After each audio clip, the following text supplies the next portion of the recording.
Het is even ziekje, maar ze binnen er wel.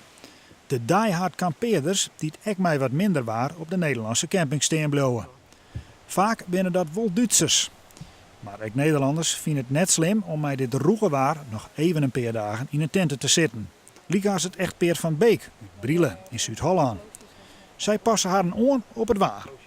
Ik zou gaan douchen, want ik zit helemaal klaar, maar net een stortbui. Ik denk, wacht toch even voordat ik naar die douches loop. En verder vermaak ik me met lezen.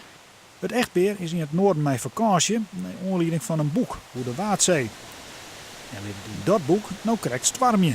Het echte doel is natuurlijk dat ik de Waddenzee wil zien in heel ruwe omstandigheden. Veel storm, veel weer en dat is gewoon ideaal op dit moment. De Waddenzee zoals die hoort. Dus wat wacht u eigenlijk op vandaag? Nou, tot ze ook, mijn vrouw ook zin heeft om mee te gaan uit het water. Ek Dirkje en Jetse Wijnja van Lelystad vermijdt je haar nog prima. Zij staan al zo'n begin deze mannen op de camping in het Lauwersmargebied. Oké. Harry hem je wat uit op een camping? Jawel. Jawel. Jammer dat het nou zo gingen is met waar, maar we konden er net jeder voor. Gewoon mensen denken dan, oh wat zonde van die campinggasten in Nederland. Hingen ze maar naar Frankrijk te gaan. Wat denk je hem dan?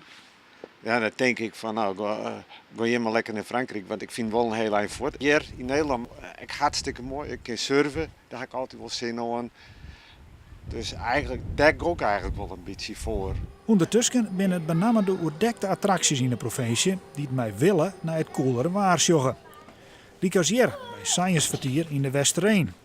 Dat de helft van de attracties binnen door is. Dit is net verkeerd. Je sluit dus het stroomwaar aan. Dus dan zie ik het met meer dingen op het loon en ik ben door. En dat is goed voor ons. Bij nog een paar weken te gaan in augustus liep het erop dat het simmerseizoen er nou echt op zit. Nou maar hopen op een mooie nijse.